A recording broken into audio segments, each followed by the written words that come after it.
Hey guys, Captain Carlos here with Florida Sport Fishing. Right now we're going to talk about the PR knot. It's by far my favorite knot for connecting line to braid, line to line connections. So we're going to dive into it right now. All right guys, the PR knot, one of my favorite knots for connecting line to line. So we're going to give ourselves like 2 to 3 inches of tag overlap right here when we pinch our braid. So we're running the braided line, maybe 10, 12 inches. All right, okay, and I'm pinching it here. You can see there's a little bit of tag in there. You definitely gotta have that tag in. You start doing some wraps.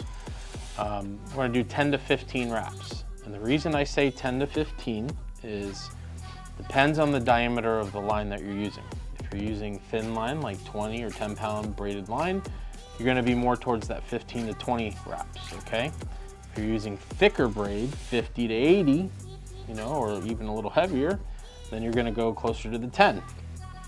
It's more about the diameter difference that you're compensating for, okay? And I'm just doing successive wraps, one in front of another.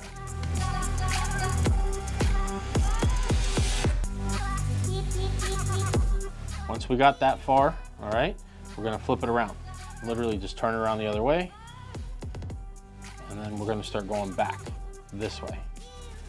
1, 2, and then the same deal. And you're going in between, you're gonna try to go in between the wraps that you just made. Kind of creates like a little V, so you're trying to fit literally in that little V groove, okay? Do your best. Once it cinches down, it kind of will seat itself, but as you guys will see here in a second, but just do your best to try and fit in between those grooves.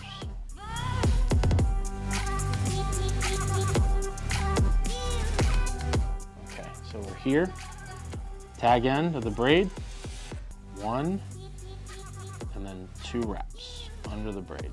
And then grab it with your teeth and just cinch it down. Okay, just like that. All right. Now, if you did it right, it should not slip like that, okay? To finish this knot, I like to taper it a little bit if I can. So I'm gonna grab the tag line, right, of the braid. We're going underneath both of them. 1, 2, 3, because we did 2 before, so we want to taper it back.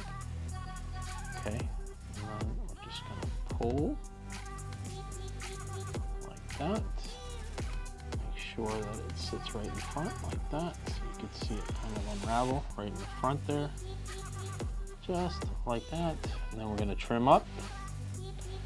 And this is a really low profile knot. It shoots through the guides really easy. I use it a lot when inshore, when I'm throwing big swim baits or whatever, you know, and for a great line to line connection, but also offshore when I'm jigging, okay, slow pitch jigging or live baiting, and I don't want to use a swivel and I want something really almost invisible. That's the knot right there. That's a great little knot for just about anything for line to line connection.